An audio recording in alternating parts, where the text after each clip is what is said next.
Ну, получается, в этом году мы приехали уже пятый раз. С 2012 года мы сюда начали ездить. 12, 13, 14, 15, 16. Да. Пятый год подряд мы приезжаем в каторгу. А вот что привлекает именно в Алдане? Ну, во-первых, это снег. Это самый, наверное, яркий аргумент, ради чего мы сюда едем. И снег попадает очень рано. В том году вроде бы, знаете, не было снега. Мы приехали, пошли бегать здесь по роллерной трассе, потому что не было снега. И вот с вечера всю ночь выпало столько снега, что в следующий день мы уже катались на лыжах. То есть не пропустили ни одного дня. Дальше второй плюс – это высота. Все-таки как-никак, но тут порядка 700-750 метров. Такая, знаете, хорошая, не то что хорошая, но комфортная высота, и она все равно дает свои башни и сдвиги. Поэтому ездим сюда и вкатываем, начинаем вот с дальнего уголка России, потом перемещаемся в Европу. То есть дальнейший план у вас будет где-то в европейской части? Да, в этом году после Алдана мы поедем в Италию, в город, там уже высота будет до 2000 метров, и оттуда переместимся в Финляндию на первый этап мира. А вот какие планы у вас соревновательные до Олимпиады? Так, ну до Олимпиады у нас чемпионат мира в 2017 году в Лахте, это Финляндия, плюс Кубки мира. И, соответственно, чтобы отобраться на чемпионат мира, нужно выполнить норматив на Кубке мира, быть в тройке, чтобы напрямую пройти отбор. И также в следующем году уже будут Олимпийские игры, на которые тоже нужно отобраться. И заранее еще ни одной путевки не выдали и не выдадут. В лыжных гонках только вот во время сезона ты можешь завоевать это право участвовать на Олимпийских играх.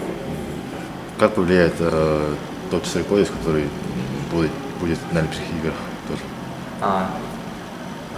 Ну, это, знаете, лишний раз побывать в этом часовом поясе, я думаю, это неплохо. И все равно вот ближе к Олимпиаде мы уже стараемся искать места с таким часовым поясом. Мы ездим и на Камчатку, там еще разница, еще на 2 часа разница. Дальше планируем сборы в Казахстане провести новогодний на высоте, там, хорошей высоте. Тоже Казахстан рядом с Кореей, то есть уже мы как-то передвигаемся в восточную часть России, восточную, в Азию, и тем самым ближе к Корее, ближе к Олимпиаде. Вот за 6 лет, которые вы провели в Якутске, в Якутии, вы получили что-нибудь, приобщились к якутской культуре, нашей культуре? Да, немножко, но приобщились. Хоть мы находимся в Якутии один, бывает 2 раза в году, там месяц даже на сборе мы тут находимся. Но вот ваши традиции уже узнаем. То, что якутский народ, он, наверное, один из самых гостеприимных народов в России, наверное, во всем мире. Дальше это все-таки культурные, религиозные направления немножко отличаются вот от центральной части. И плюс, конечно, то, что вот люди живут на севере, и просто смотришь, удивляешься, и даже немножко, может быть, завидуешь, что вы можете все это вот пережить. И лютые морозы, и летом, говорят, у вас тоже и жара до 40 градусов. Но как бы со всем этим мы не сталкивались, но через себя я это как-то стараюсь пропускать. А вот на тренировках вы замечаете якутских парней, которые могли бы войти в сборную России? Ну, вообще путь входа в сборную России, он не такой быстрый. Лично я вот, в принципе, попал в 22 года. 22 года попал в сборную, да.